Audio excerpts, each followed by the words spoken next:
My name is Joshua Noveline, and I'm here to present to you the concept of neuroticism and further illustrate how it has risen to become an essential element in the communication of successful comedians in the United States.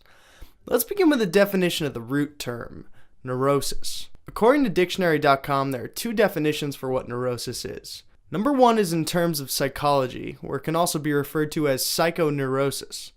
This is a functional disorder in which feelings of anxiety, obsessional thoughts, compulsive acts, and physical complaints without objective evidence of disease in various degrees and patterns dominate the personality. Number two is a relatively mild personality disorder typified by excessive anxiety or indecision and a degree of social or interpersonal maladjustment.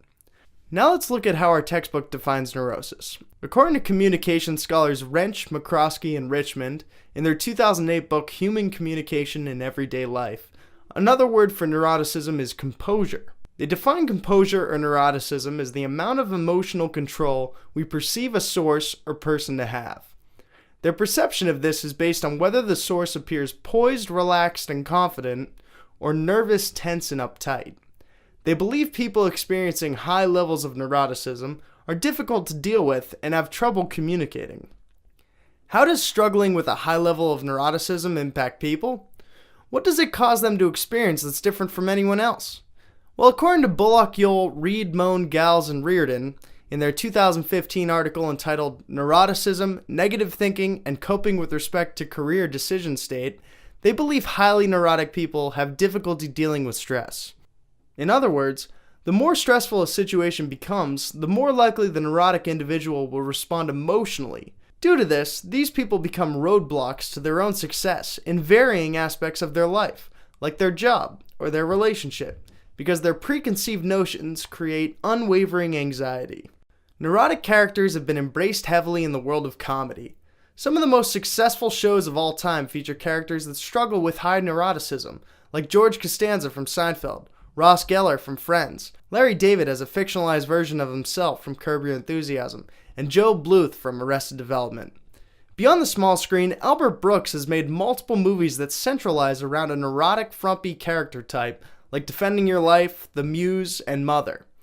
But what or who really started this influx of neurotic characters in comedy? Woody Allen is the pioneer of the neurotic protagonist. Allen was born early December of 1935 in Brooklyn. He started his career writing comedy for people like Herb Schreiner and Sid Caesar, and then moved into writing and performing his own jokes. Most of his jokes played on his own personal struggle with high anxiety. After a couple successful comedy plays, he began to write, act, and direct comedies that centered around a neurotic man.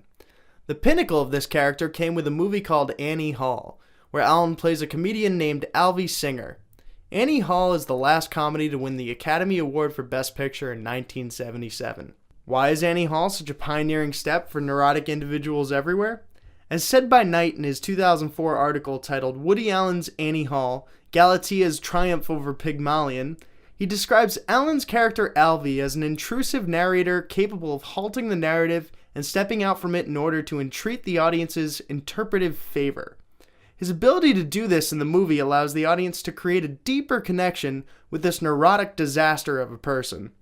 We get to experience his heightening anxiety levels through the multiple failed relationships with the younger Allison and the overarching Annie Hall story.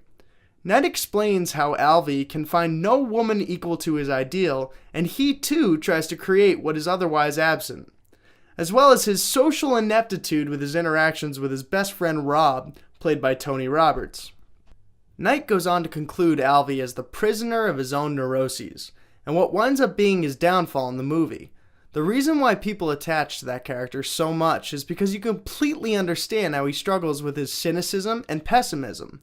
The narrative leaves you in a place where you feel for this character and his neurotic prison that he's built for himself.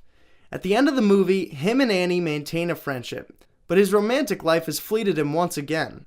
Appropriately, Knight finalizes his article by stating that sadly and finally, the joke is on Alvy, and I think that's why we love that character. He knows he's uptight, difficult, critical, negative, and all these things, but he's okay with it. To this day, Woody Allen continues to release movies about neurotic, struggling artists in peril, and people continue to see them. According to Greengrass and Miller in their 2009 study entitled The Big Five Personality Traits of Professional Comedians compared to amateur comedians, comedy writers, and college students, they claim that studies have shown that creative people such as writers and poets tend to be high on the five-factor dimensions of neuroticism and openness, and low on conscientiousness compared to control groups.